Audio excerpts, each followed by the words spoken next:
So good morning and welcome to NC Tech's Focus on Talent webinar. I'm Andrea Fleming. I'm Director of Talent and Workforce Development for NC Tech and really happy to have all of you join us today. So a little bit about NC Tech. We're a not-for-profit, membership-driven trade association and the primary voice of technology in the state of North Carolina. NC Tech's mission is to foster growth and champion innovation in North Carolina's tech sector while providing a voice for the tech community. Our membership includes over 650 member companies, organizations, and institutions employing more than 250,000 individuals in North Carolina. So our work is in four major areas: professional networks, government affairs, sector promotion, and talent development. So talent and workforce are frequent topics in all four of those areas and is critical to the success of any organization. Lots of changes in the labor force and future talent pipeline. Those are a big focus for the US, but especially for tech companies, as they have really specific skills for the industry, and those tech skills are always changing and rapidly evolving. So we host these talent and workforce development focused webinars throughout the year. So watch for announcements and promotions in our newsletters and on social media. Some of our topics will cover things like diversity, equity, and inclusion, education and the role of the community college system, training and development, women in tech, and then things like recruitment and retention. So if you have suggestions or requests for topics or companies to present, please reach out to me. Be happy to share and get in touch. I'll share my email in the chat in just a few minutes. If you have questions during the session today, please use the Q&A feature in Zoom, and we'll get to as many as we can at the end of the session. And you can enter them at any time. You don't have to wait until the end. So today's session is hosted by Reveal Global Intelligence. Their motto is "Hiring is hard, we make it easy." They focus on engaging the power of talent intelligence. Today we have with us Tina Rourke, Chief Growth Officer, and Mark Hutto, Chief Encouragement Officer. They'll share how companies have leveraged recruitment intelligence to their advantage while incorporating purpose into their talent acquisition process. They focus on preserving the humanity of the hiring process amidst powerful AI technology. I will be sharing a link to the recording after the session. So if you miss something or have to log off a little early, you can see the entire thing. And with that, I will hand it off to Tina and Mark. Thank you for being with us today. Wonderful. Thanks, Andrew. Thank you. I'm going to share my screen real quick. So welcome, good morning, and happy almost weekend. We're super excited to be here today. I am apologizing ahead of time. I sound a little scratchy. I'm fighting a laryngitis battle, but we've got a lot of information to share with you today, and Mark's going to do a lot of the talking to save me a bit.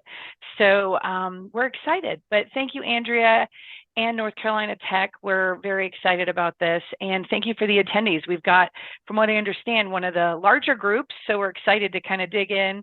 We're going to just to kind of talk a bit about what we do and how we support companies, and then we'll have a Q&A session at the end. So we'd love to hear your questions. Andrea will be managing those questions for us, and then we'll share those at the end. So just a bit about us. Myself, Chief Growth Officer here at Reveal. I've been here going on 2 years. My career has expanded throughout multiple states, but 25 plus years, we're not going to say how many exactly, 25 plus years in staffing, and mostly on the traditional model, staffing agencies. I've owned my own firm, sold it, moved to New York City, was there for 20 years, and recently transplant to Charlotte. Happy to be here right before COVID, not in New York City.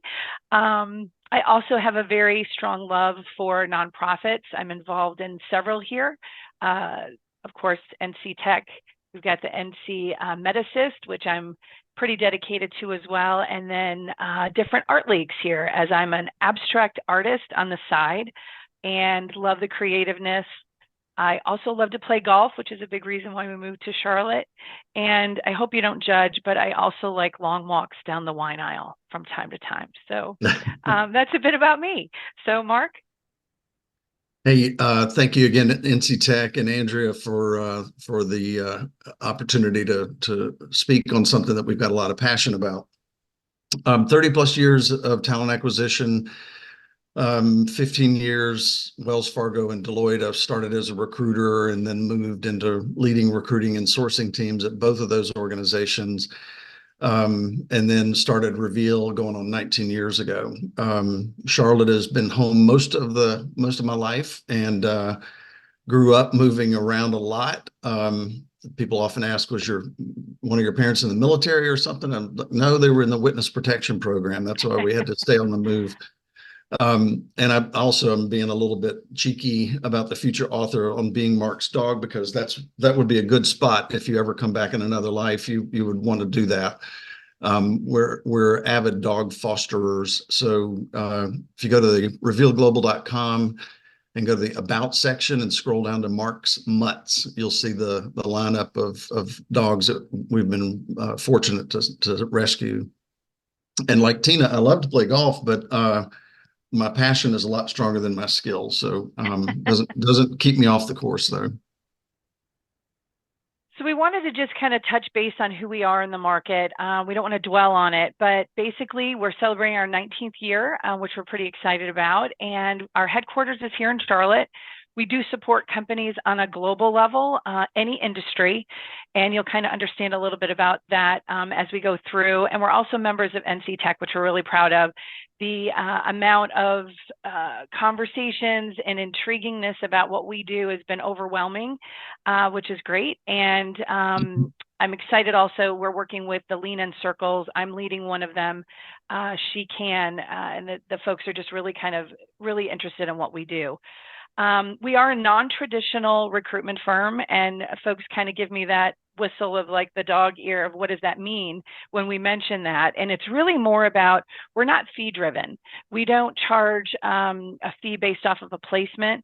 We work on an hourly rate to support our clients, and they're bringing their talent acquisition team and recruitment teams intelligence that can really make a difference for their growth strategies and hiring plans. So thank you in advance for some of the responses we got to the questions when you registered. I wanted to just throw this slide up real quick to show you what the responses were. Quality of candidates was definitely a driver. Diversity was key, speed and cost. All of those things we're going to cover in today's session. So thank you for responding to that. So of course, we're talking about the science behind smart recruiting. And in today's session, I want to just quickly give an overview of what that looks like, really empowering yourselves around talent intelligence and strengthening your workforce planning. We're going to touch base on organizational growth, diversity, hiring speed, retention, reducing the time and cost that go out into the marketplace for recruiting, as well as kind of giving you some insights on some of our tools, the cutting edge recruitment solutions that we've found. And keep in mind, they're ever changing. With AI and the technology running at the speed that it is, we are constantly adding new vendors and new proposals to or offerings to our clients to be able to utilize. So this is just a quick overview of what we're going to dive into in the next few minutes. Mark is going to be taking the lead on a lot of the slides because I will lose my voice guaranteed. But we're going to talk about some framework, the intelligence metrics, and how to actually utilize those for case scenarios. So Mark? Yeah, so the framework begins here, right? So the first thing about thinking about talent intelligence is to align it to what you're trying to accomplish as an organization or as a leader of either talent acquisition or people. So if you're a business leader, you're going to find value in this as well. But what you're seeing on the slide on the right is examples of objectives, initiatives, accountabilities that most TA leaders either want to accomplish for their organization, or they're accountable to accomplish it, or they just contribute to it but don't own it. And so the advocation here, the suggestion here is start thinking about talent intelligence in the framework of how does it align to what we're trying to accomplish as a company. And with each of the items that are listed here as examples, there's at least one or more, usually talent intelligence metrics. So that's the first part of the framework, is defining success. So the second piece of the framework that we like to really kind of engage folks with is intelligence basically equals decision making, and having the correct data and support behind that is what is so key critical for organizations.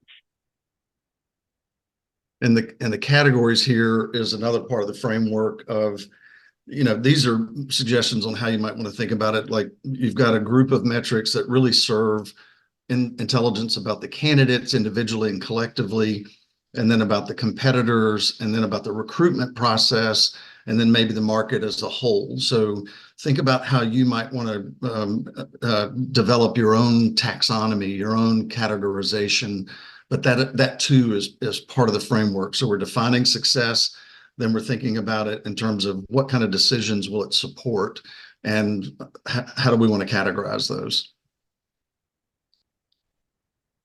So then we want to look at what's in the box. What are talent intelligence metrics? Well, conceivably, there are too many and maybe an infinite supply, actually. What's popping up on the screen right now are examples of talent intelligence metrics. So there's too many to try to address in a session like this. So we've chosen 5 that align to what you said you wanted us to speak to. So we're going to touch on career drivers. That's a topic about candidates and what motivates them to make a move. But when you look at it in the aggregate, it informs your employment value proposition and other things. But we'll talk about career drivers. Success Contract is a tool that I developed years ago that helps to guide a talent acquisition or human resources individual to guide a hiring manager and interviewers on the things that they can do to help a search succeed as opposed to struggle or fail. So we'll dive into the Success Contract and the metrics around that.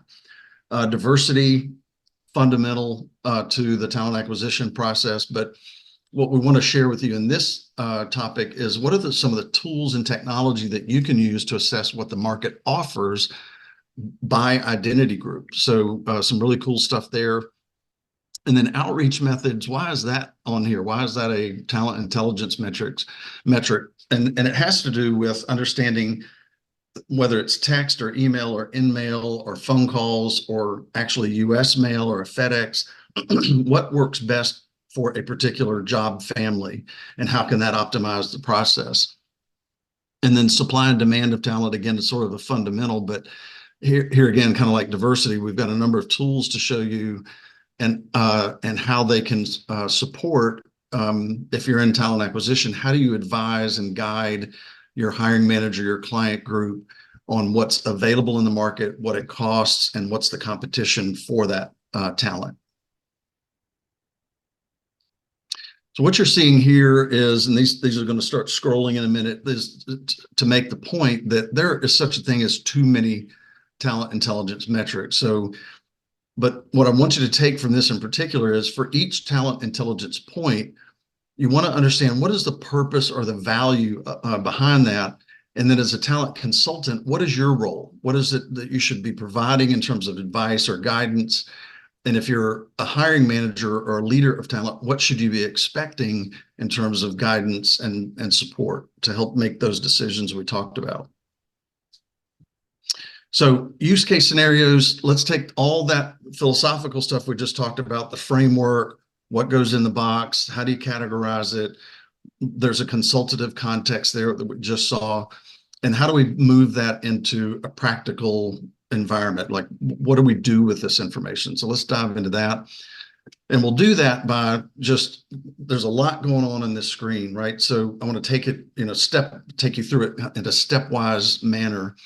And it's the classic, recruiting funnel. And what you're seeing in the center of the funnel is obviously the steps in the process. Your steps may be different, right? You may have assessments in there and what have you. So you want to align something similar to this to your process for a particular hiring area, a need, like a hiring project or something like that, an initiative.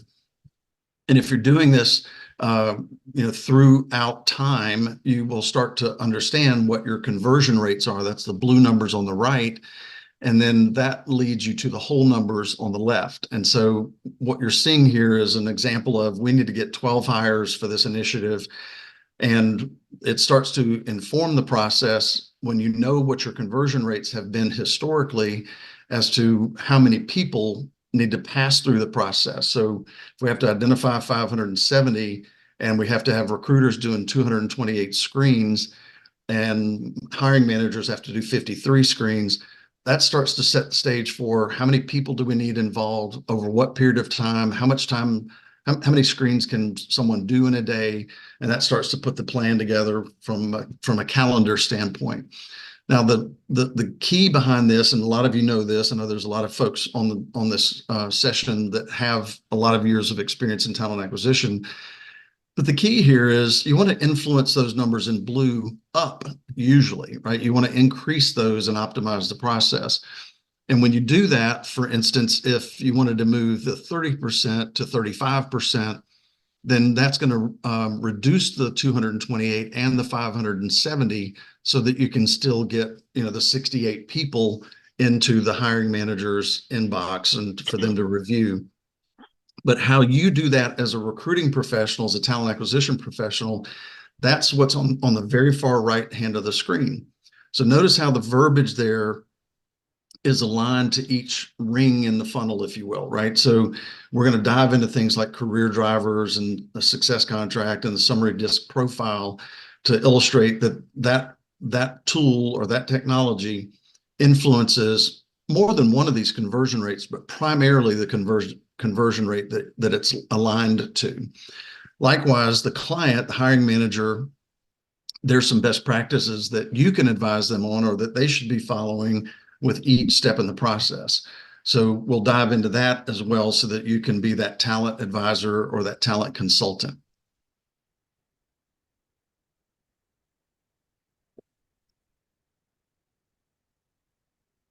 So let's talk about one of those tools, and that's the career drivers. And if you can back that up a little bit, Tina, so we can see the verbiage there versus before the chart.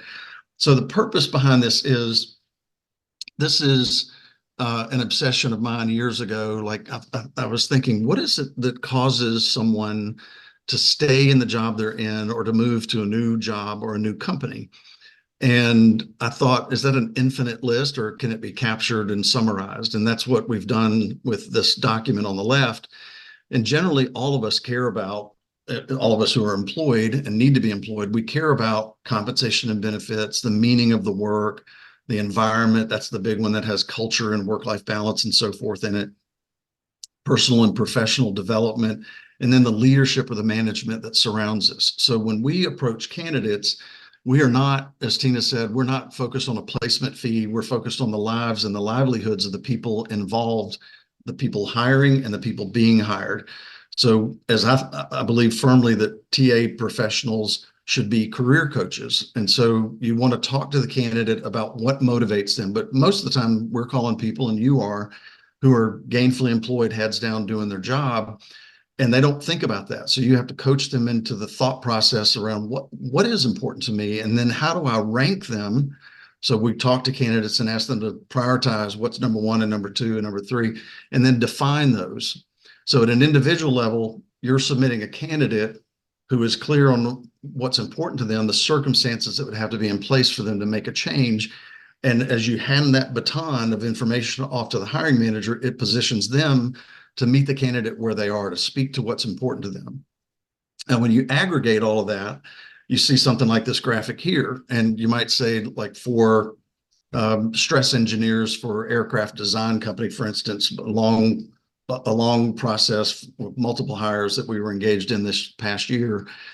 Let's say, for instance, most of those people cared about comp and benefits first, and then self-development, personal and professional, and then leadership and management. Well, now that what that's doing is informing the decision around how you want to shape your employment value proposition. So when you aggregate that data, a lot of very positive things can happen if you're inclined to shape your employment value proposition or use that data to help the retention rates. So that's career drivers. So let's talk about this idea of a success contract. Another obsession for me years ago, which was what can I advise a hiring manager and interviewers on? How do I put a summary together that helps them understand that there are things that you can do or not do to help the search succeed as opposed to struggle or fail? And so you contract with your client, if you're in talent acquisition, to say, let's talk about your role in the process and how you can enable success from your seat. And you're talking to them about timelines, about each step in the process. It's advisable to not let more than 2 days pass between step A and B, and then between B and C, we don't want more than 10 days to pass. So you're helping them to orient to that so that later when you're advising them that we need to get back in front of these candidates, that they understand that that was, something you advised them in the first place. Covenants is really about behavior. And let's zoom in on that one, Tina. There's another graph here that helps you see that text a little more clearly. And I'll tell you about why it's structured in this fashion and what the numbers and colors are on the side. But you can see from the text, what you're advising the hiring manager and the hiring process, the interviewers and so forth on is, if you don't give us detailed feedback, we can't refine and calibrate accordingly. If you introduce new criteria throughout in the middle of the search such that it substantively changes the people that we're pursuing, we kind of start over. And so that can add time and cost and so forth. So you're advising on that on the front end, and the enabling technology sources and methods here on the right that you're seeing. What we're suggesting here is that you talk about this on the front when you're kicking off the search. And then when you're meeting, whether it's weekly or what have you, with that hiring manager, you're saying, hey, great job on helping to coordinate the interviews and the sell, assess, tell. But we need to pay attention to the detailed feedback. We're not getting enough of that from you. So the numbers and the colors here, what we did with this large sports apparel company that we've supported for years, the head of TA said, because as Tina said, we generally charge hourly for our services or on a project basis. So when too much time is transpiring and we're having to process too many candidates, the cost can go up and the time can be elongated. And so we started reporting on that and saying to the head of TA, we need your help. We need your help, your TA team's help, your HR business partners, to get involved here and help coach the hiring managers and the interviewers on the following items. So when you pull that data together, that becomes talent intelligence that helps the consultative part of the process. So that's the success contract and how you convert it to metrics. So one of the things that a lot of the companies that we work with reach out to us for is not only using our tools and our AI partners to find candidates, because everything that we kind of go after for them is about hidden talent, right? Finding people that are in a market that are not looking, that are not checking out a job board, that are not looking at their career page. So we use our technology partners to go out and find those hidden candidates, but then it's also another level of partnering with that organization and helping them brand their market to, or market their brand rather, to those candidates. So I'm going to use Walgreens as an example. This is a project that we did this last year, was pretty much a full year. For specific markets, they were looking for pharmacists, and they had a state list that had probably, I think for one particular market, I think it was around 2,000 people that were registered through the state, had a license. They had no contact information for these people. It just was a license number. And they could be working for anywhere, a hospital, a competitor, anywhere. So we took that information and took a deep dive with multiple layers of our tech partnerships and uncovered not only were there another group of candidates that were through different websites that we could find that technically they're listed with the state, but guess what? Now we have phone numbers and emails, and we're able to identify many, many more candidates that they never even knew about. So we increased our delivery to them because everything that we do for an organization is given back to the client in some sort of an Excel doc or what have you that gets uploaded into their ATS for their talent acquisition team to utilize for future hires with no additional fees, right? So they use us not only to identify and find and to start to have conversations with candidates, but we met with their marketing teams and put together some really powerful marketing campaigns that were drip, that were web-based, that were email-based, and everything that we utilized, we were able to give them reporting back on so many people clicked on this, so many people were interested in that. Here are people that were not interested, if you will, but here's the reason why they weren't interested. So if they're looking to retire, wow, we had almost 125 people that were retiring and coming out of the market. How do we replace that on a workforce strategy? Let's target the colleges. Let's now look at people that are getting degrees recently. So it could be if it was a compensation issue. We actually had one market, and I think about it, one market that was actually able to go to their board and say, we need to offer more money for this market, and here's why. Here's all the statistics that Reveal was able to prove that our competitors are offering, and those folks in that market were able to get larger sign-on bonuses, which was really exciting because that's giving back to that community for that work-life balance for people. So look at it differently. Instead of just about having the fill, it's more about how are you branding your organization based off of the market trends that are happening right now. And video job descriptions, I put this on here. That was a very interactive marketing campaign that we do for every one of our clients. It's an engaging click that drives the mission and corporate brand of the company versus just posting on a job board. So there's a lot of different there's a lot of different levers that we can pull based off of whatever the need is of the client. And I'll add to that some of the data, some of the talent intelligence points here are the video job descriptions. We get back in analytics as to who's watching and where they're engaging and so forth, if they watch it all the way through. And then, as Tina said, some of this is web-based. So we set up little microsites in most of our searches, and we did for Walgreens here as well, that allowed us to put this content and collateral if there was something about the meaning of work at Walgreens or about compensation for the roles and so forth. And we put those assets on this microsite, and that data tells us what do most pharmacists care about. And so it was another career driver sort of indicator early on. And then, as Tina showed down below on the right, reasons why not interested, that's kind of like career drivers. Walgreens in particular, when we took up working with them over a year ago on these roles, they were concerned about their reputation amongst pharmacists. And it turns out it wasn't as big of an issue as we found in talking with thousands of pharmacists to submit hundreds to Walgreens. But when you collect that data throughout the process, it becomes very informative.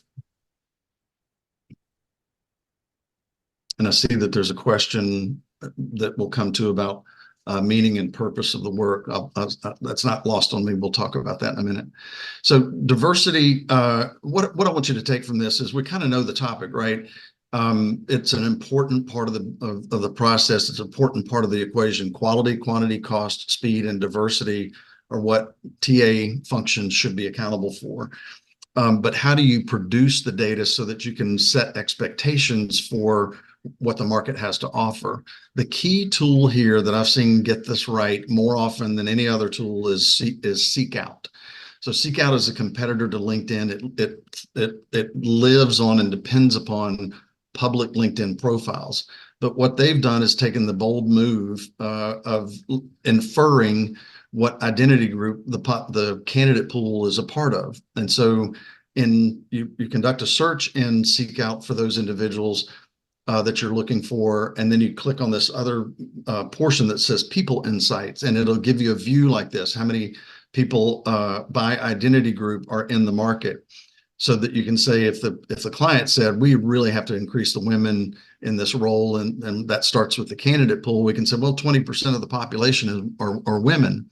And then if they said, well, and beyond that, we want to make sure that we're pulling in people of color who are women into these talent pools. So then we can dissect that further and say, well, here's what's available in the market, so that, again, we're advising, coaching, and serving as an advisor to hiring managers and business leaders. Outreach methods, I talked about that as on the front end, but this is actual data from what searches that we've conducted over time. The reason that this is important is understanding what is the most effective method, right? So, you tend to notice, for instance, that I'll give you an example of actuaries or software developers. They tend to not answer phone calls. They won't return phone calls. They're better on text or in mail in our experience. So you can optimize the process by not just trying anything and everything, or working the phones, which not too many people do anymore. But you can see which method is going to optimize the process. So, give you a real example in the Walgreens example, for instance, 40% we found of all pharmacists have a LinkedIn profile, and those profiles are very sparse. It's like they opened a LinkedIn account and forgot about it. So in-mails weren't working, emails were not working, not as well as phone calls. Pharmacists are they have to get on the phone throughout the day at work. And so that's a dicey thing. That's very delicate because they got customers around them, they got their team around them. So we found that calling into the pharmacy and asking for the pharmacist, who we had already identified, we knew who all of them were before we called in, and having a conversation was the most effective way. But you couldn't finish the conversation. You could only get it started there and help that person not feel awkward or uncomfortable, and then get them to a separate conversation outside of the store. So when we realized that was the way to go, that's where we put most of our efforts. And then the metric at the bottom, 13 average outreach attempts to get in one conversation. That, first of all, a lot of I deliver training to corporate talent acquisition teams, and when I ask them how many calls will you make or outreach will you attempt, most people don't have the capacity or the interest in making more than 3 to 5 attempts, especially if it's calls like voicemails or something like that. So if you're polite, professional, and persistent, you actually get compliments as opposed to complaints in that sort of persistence.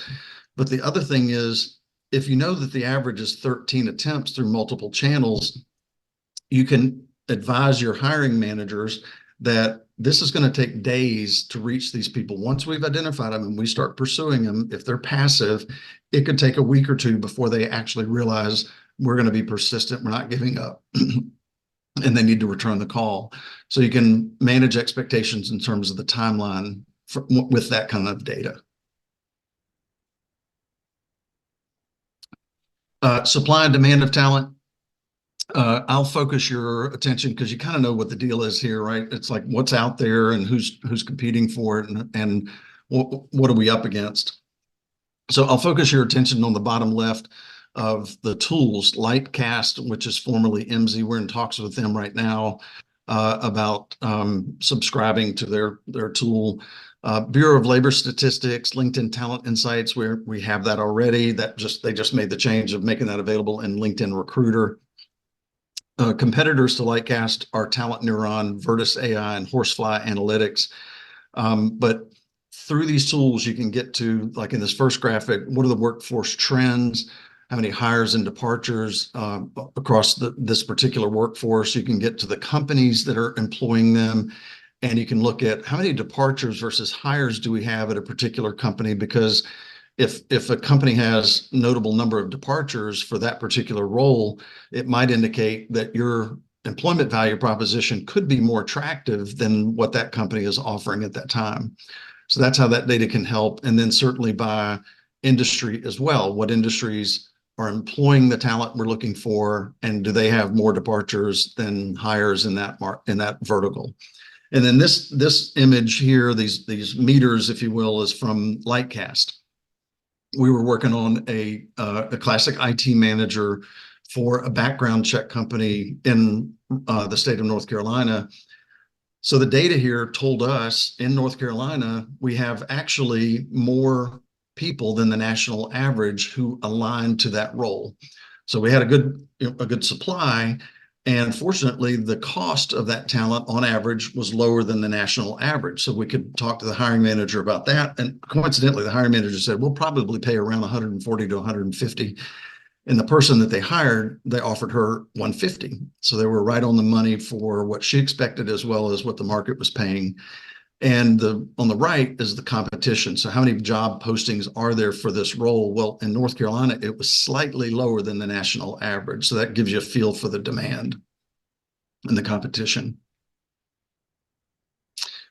So quality of candidates, let's just put checking the boxes to the side real quick, right? Because quality of candidates is certainly about, do they meet all the required and desired skills? Are they aligned to our culture? Do they have the right experience in education and so forth? That's quality of candidate, right? But another version of quality of candidate is the candidate's experience through the process, because that allows them to show the best of themselves. And when a hiring manager and interviewers see that a candidate is fully prepared and they're informed about who they're meeting with, that presents another dimension of quality. So as a talent acquisition professional, there's a tool out there that we would suggest you check out if you don't already know about it, called Crystal Knows. And what this tool does is, if you pull up, in this case, Andrea, we got her permission to put her profile on the page. Tina talked with her about this. But we look up Andrea on LinkedIn. She's got a lot of good content. She wrote her profile. She's very informative in her profile, and that makes the tool work a little more reliably. And so what it does, it reads her LinkedIn profile and predicts what her DISC profile is, what her operating style is. And so what does that mean? There's so many uses behind this, but in the assessment and selection process, the way we use it is, let's say that Tina is interviewing with Andrea. So we say to Andrea, here's your full profile. And these are just very hyper summarized views of what you would normally see. And we ask Andrea, what do you agree with or disagree with on this? Then we give that to the final candidates that she's going to interview with. And we do the same with the candidate. We say, here's Andrea's, now here's yours. What do you agree or disagree with? You're going to spend a couple of 3 hours together in total, and then you're going to make a multi-year commitment to each other. So look at their profile, talk to the hiring manager, talk to the candidate about what's important to them and about how they operate in the work environment. So we can talk about this further in detail if you reach out to us, but about how you can use it, because you can subscribe to this and use this on your own if you needed to. It also brings the two people together, like Tina is showing here, on these continuums. So Andrea, in this case, as the manager in this scenario, might say, okay, good, I'm very trusting and optimistic, and that might get me in trouble from time to time because I need somebody who's going to point out to me the cautions and the risks and so forth. And Tina, she might lean on Tina and say, you're probably a little stronger on that than I am. So that's after they start working together. So the quality of candidates, how they're perceived by the hiring manager in particular, becomes a metric that is enhanced by making sure the candidates are fully prepared with who they're meeting with. So recap here, we've covered intelligence data, quality of candidates, speed of process, and touched on some efficiency. And Tina's bringing in the topics that align to that, so that, as we said at the outset, we want to make sure we cover what we advertised as well as what you requested. So that's the recap. There's a few questions here. One person asked, there's a lot of surveys, Gallup included, that have shown meaningful work and purpose as the number one issue today beyond compensation. Why do you think it's the least important in your data? It's not. That was, to be real humble about it, we just put fictitious data up there for that particular, those bar charts that showed that compensation was the most important. That was purely an example. And yet, to your question, we probably should have shown fictitious data with it being more important, because you're absolutely right. I'm reading about that too, especially, it's a societal thing that meaning and purpose is more important in our work lives now than ever has been. So thank you for that question. Hey, Tom, I see your question here. Is there a cost associated with using Crystal Knows? Yes, there is. I couldn't tell you what it is, but it's not much. Not for the value you get out of it. And for the folks on the phone in HR and organizational development, it has a lot of power behind it for helping teams to become stronger teams. what is the experience in relying on DISC as a predictor of performance strengths? I don't really look at DISC for performance strengths. There may be people smarter at that. I'm sure there are people smarter on that topic than I am. So I don't really approach it from that perspective. I'll tell you where I come close to it in just a second. We just use it to help drive a conversation, a more substantive conversation. So when Tina was considering coming to Reveal, we were looking at her profile and mine and having conversation about that. And I was encouraging her to ask questions like, hey, if in the throes of the workday, it says that you like to talk about abstract ideas a little more often than I do. Can you talk about that? What does that look like in an average day or if we're in a meeting? So that's what you're trying to promote there. And then a few months after Tina joined, I said, can you pull up your profile again that we generated and tell me, but when we get together later this week, would you please tell me what I'm overlooking in working with you? Are there strengths that you have that I'm not paying attention to? Are there things you want me to call on you for? Like there's things that you bring to the table that I haven't tapped into yet. So that's the beyond the start date. There are ways to continue to use that tool.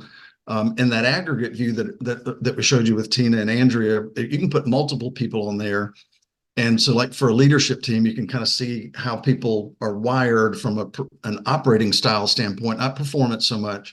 So that performance thing, I'm sorry, I meant to make that point, is in that example I was giving with Tina, she may be feeling like I can perform at a higher level, but you're not really paying attention to that. So I want to make sure I ask about that. That's as close as I get to performance and DISC in that context.